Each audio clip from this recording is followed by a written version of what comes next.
Welcome to Inside the Man Cave. And of course, I'm going to give you some insights on what goes inside of the man cave. Now, when I talk about the man cave, I'm not talking about just a place, but uh, you could say a mental space where men run to. And I want to jump right into this. I want to talk about abandonment. And I want to talk about this being something that if you know you've been abandoned, it's still hard to start the healing journey and stay on it. But the flip side is if you don't know that it's abandonment that has happened to you, you can sometimes cover it up in many ways. And I've dealt with that, and I'm in it now, and I'm being so honest and raw because I want to help somebody. I want to help someone who feels that they're completely alone. Some of my symptoms that I battle with is an inability to trust people, sometimes pushing people away so that they can't reject you, and sometimes feeling insecure in relationships that can be romantically, that can be just platonic. You just feel totally insecure. Now, when people look at those things, they automatically think that you're like a bad person or that you don't have any feelings.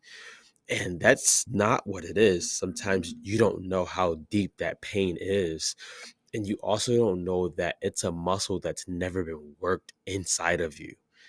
So, with all of that going on, it's very, very difficult and very, very hard to start the healing process. And I'm going to tell you, I recently found out about these abandonment issues, and I thought I just suffered from, like, rejection from a dad and things like that. But once I started finding out that I felt abandoned also, it opened my eyes to a whole lot of things that I didn't know happens with me or inside of me.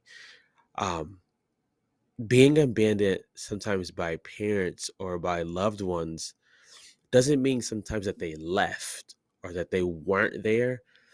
They probably just weren't there emotionally. And a lot of times, our parents or people from before that raised us or were around us didn't know how to be there emotionally. They didn't have that muscle to emotionally connect.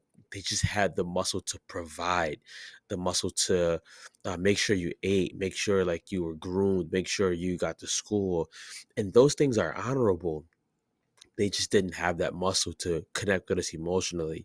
And I'm not taking up for them, but I am understanding that someone can't give what they don't have. Or it's hard to act on a muscle where you've never worked it or you've never known it to be a muscle that needed to be worked on.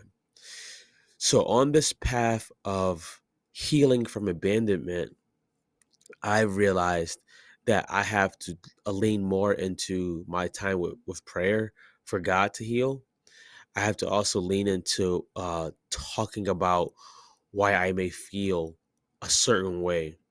And I believe this is a part of the journey. One of the things I realized was for a lot of my like sporting events or competitions, I never cared who was there in the stands because people weren't there in the stands. So for me, it turned into if someone comes, cool. If someone doesn't come, cool. I'm still gonna do what I gotta do.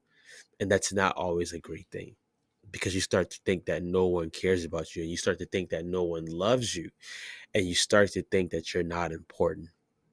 And those feelings alone will come up in relationships, but more so it'll make you feel that you're like this alien, that you're that this like isolated person that no one can understand and no one cares about. And I'm not using my podcast for the year of 2023 in the beginning. I'm not using it to go viral. I'm not using it to have 80,000 followers. I mean, subscribe, that would be cool. But I'm using this platform just to literally like help somebody out, help a man out with relationships, emotions, and just things that we go through inside of the cave that nobody sees. So stick around. We'll be back.